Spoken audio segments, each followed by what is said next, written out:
Har'as waraqata koo naaf inni yoom dogoggora kee irraa bartaati. Siina jira waraqatan irraa dubbisu chiina fuudhu waraqatan irraa dubbisu naaf fide.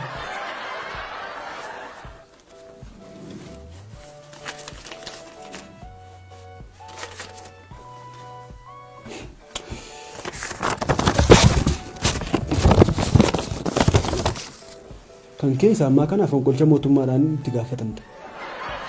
Kabajamtoota sabaaf sablammoota akkasumas uummattoota biyya keenyaa hundumaaf baga bacaqii gannaa dukkana sodaachisaa sana keessa dabartanii booqa birraa bara haaraa kana nagaan geessan. Aniif mootummaan ani geggeessaa jiru kun baga geessanii isin jechuu barbaanna. Baraaf murtuttee gad jedhanii jala darbu akkuma jedhamu bara darbe keessa namootni gadi jechuu dadhaban hin dhaabbanne malee jedhan murtutteedhaan rukutamanii barichaa wajjin darbanii jiru. Warri gadi jenne warri akka baraatti bulla jenne ceenee 2013 geenyee jirra. Kanaaf irra deebi'een akka nama biyya kana geggeessu tokkotti baga geessanii baga geenyee jechuun barbaada.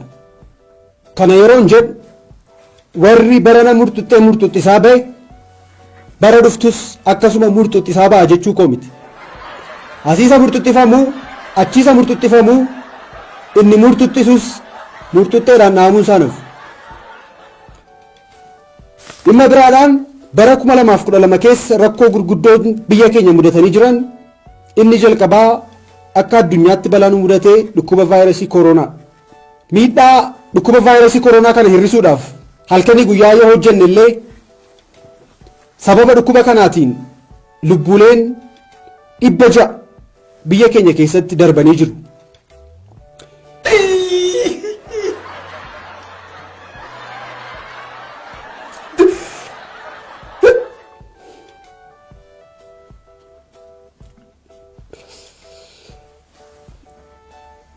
Biyyoo nyaadhati tu 601 taatee gaariidha. Kanaaf lubbuuwwan darbe hundumaaf gadda natti dhaga'ame akka nama biyya kana geggeessu tokkotti baay'ee gadi fagoodha.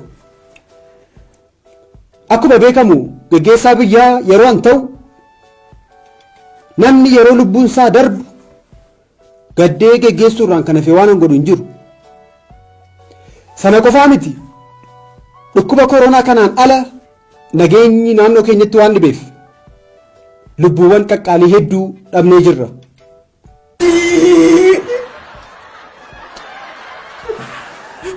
Of qabime.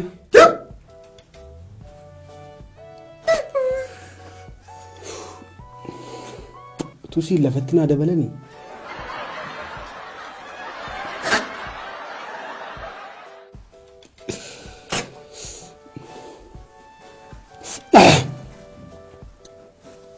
Lammiin keenya tokkoon isaa nagaan akka ba'ee galuuf waadaa irra deebiin isiniif gala.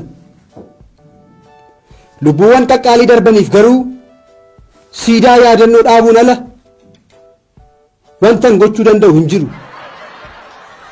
Kana qofaa miti. Namoota nuyi jaallannu namoota akka sabaatti akka qaroo keenyaatti ilaallu bifa suukanneessaa ta'een dhabneetu jirra.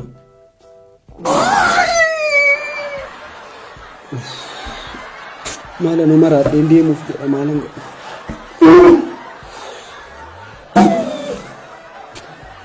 Please al tokko uummata wajjin maasaarra jira.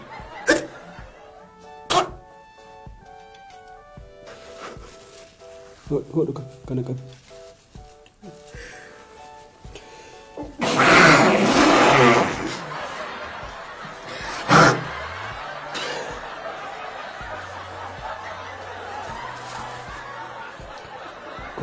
Kas.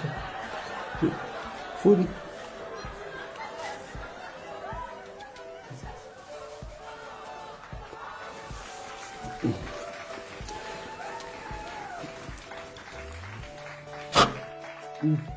Dhageessite gatteetta? boo'icha kee kana maal akkan godhu hin beeku.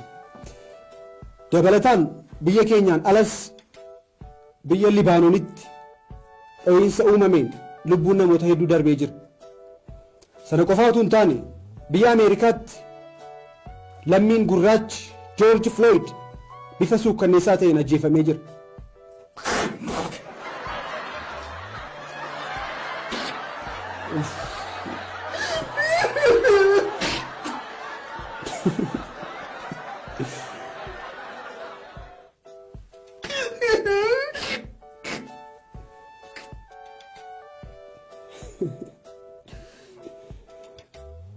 Sirraa galee maalan godha bara taayitaa kootti akkasumatti qoosa. Amma gara dhimma warra du'anii keessaa baanee gara biqiltuu dhaabuutti yeroo ceenu bara kana akka biyya keenyaatti biqiltuuwwan biiliyoonaan lakkaa'aman dhaabuu dandeenyee jirra. Iddoowwan biqiltuu itti dhaabaman kunis magaalaa keessa, magaalaa ala, iddoo adda addaati. Caasaan keenya gubbaadhaa hamma godaatti sadarkaa sadarkaadhaan biqiltuu dhaabuu keessaniif baay'ee isin galateeffanna. Akkasumas uummati biyya keenyaa garaagarummaa siyaasaaf, garaagarummaa koorniyaa, garaagarummaa saalaa, garaagarummaa umurii hundumaa dhiistanii biyya keenya magariisa gochuuf anaa wajjin waan rakkattaniif biqiltuu waan anaaf dhaabdaniif baay'ee isin galateeffadha. Dogoggorri iddoo tokko tokkotti uumame lammata akka irra deebi'ee hin uumamne garuu asumaan akeekkachiisuun barbaada. Daa'imni bakka inni itti taphatu biqiltuun dhaabbachuun irra hin jiraatu. Daa'immanni keenya mukarra taphatu moo bishaan irra taphatu?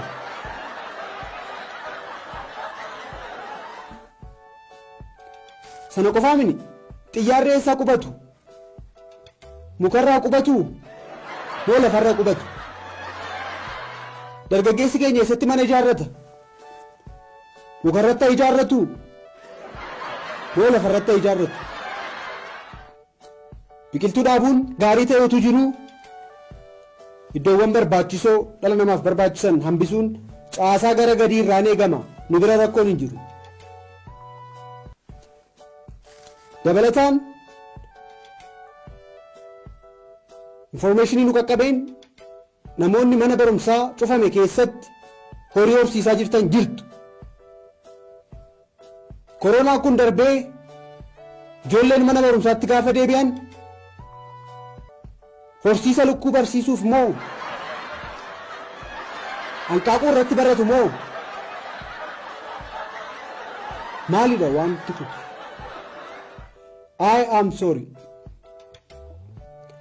I am sorry. Waan ta'eef yoo callisnes yoo dubbachuu baannes inuma jirra. Haalli kana dura ture garuu abadan deebi'ee hin jiraatu. Lammiiwwan keenya bakka garaagaraa jirtan wanti dur ture akka deebi'een dhaabbanneef keessaas alaas irraas jalaas nu bira dhaabbachuutu isinirra jiraata. Kanaaf immoo halkanii guyyaa hojjechaa jira. Biqiltuuwwan dhaabne kanneen bishaan obaasuun dagatamuu qabu. Anumaaf iyyuu bishaan chanaa fidi. Bishaan naa fidi. Bishaan naa fidi waan dhibaa.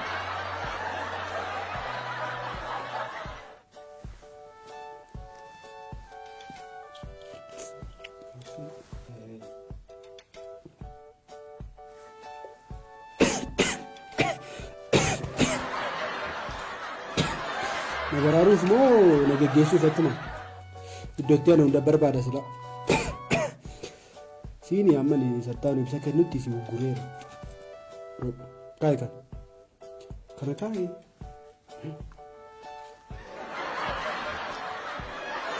Waa'ee dimookiraasii. Isa kaayee isa gara fuudhu.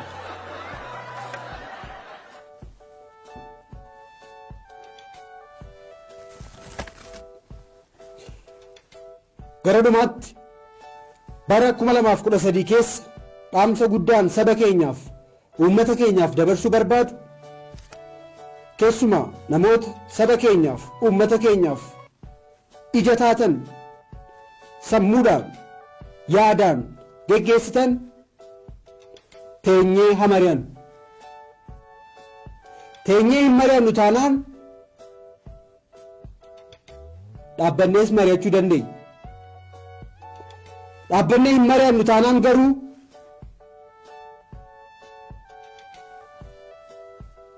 wal ciibsinee warri kaan irratti mari'atu.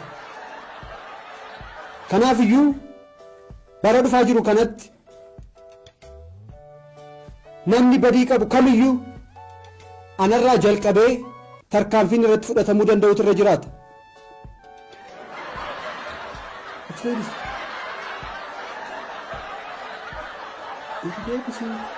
Gadi deebisi waggaa guutuutti qabaa baata. Kanaaf iyyuu baga ayyaana kanaan isin ga'e jechaa barri 2013 yeroon itti nagaaf tasgabbiin uummata keenyaaf saba keenyaaf itti ta'u yeroon itti haati abbaan dhala isaa haala hin taaneen dhabee gaddu boo'u itti hafu yeroo itti uummati keenya nagaa argatu yeroo itti gammachuudhaan jiraannu akka ta'u anis nan hojjedhaa warri kaanis hojjedhaa hin hojjennu taanaan garuu bara 2014tti abbaan hin hojjenne kaardii uummataan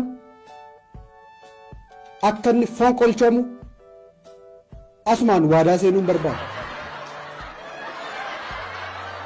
Kana yeroon jedhu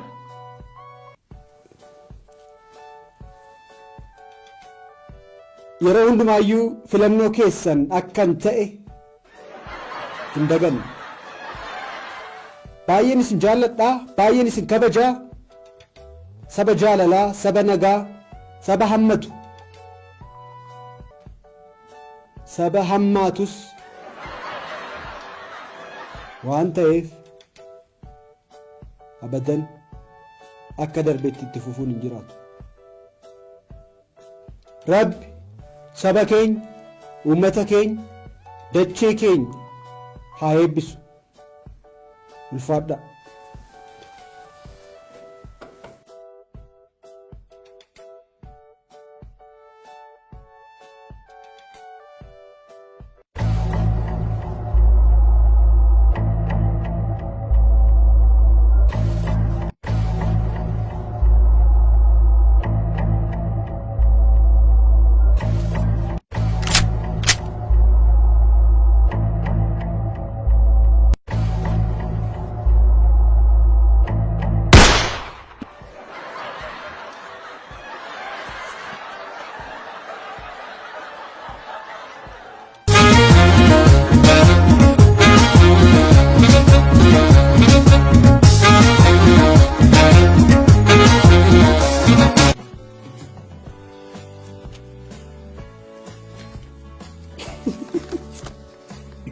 Butirratti kenna bannaati warqataan haa kennanaa.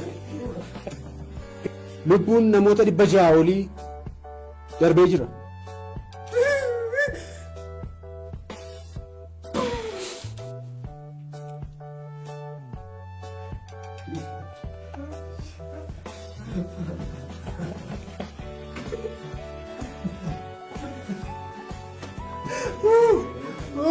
Karabaati keetiin immoo barbaadudha. Karabaati laata argaa dudda isaa immoo. Ija jala baratanii ija jala gurgurataa jiru ishee. Ishee deeffadhu. Akka lubbuu qaqqaalii dabarsinee yeroo jedhu.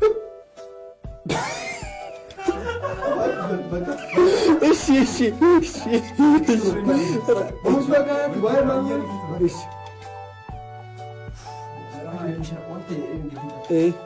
Biyyoo nyaaddu maal godhe si geessuudha lafa qasa.